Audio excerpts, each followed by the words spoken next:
In this video, we will learn how to create table in Google Sheet. So let's start. This is my Google Sheet. I have a here range of data.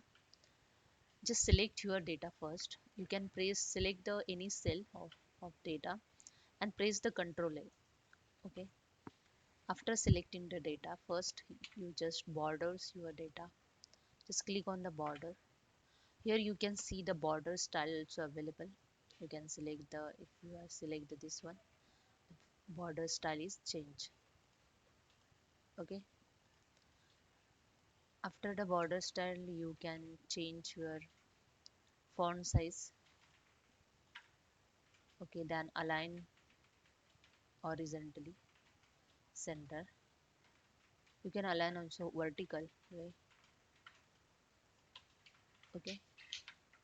After that, you can fill color in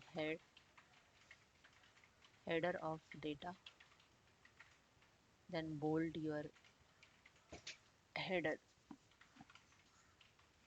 Then you can change your font by clicking on this arrow. That's it. You can set column width on double click on every column. That's it. Hope you understand. If you like this, please subscribe my channel. Thank you so much.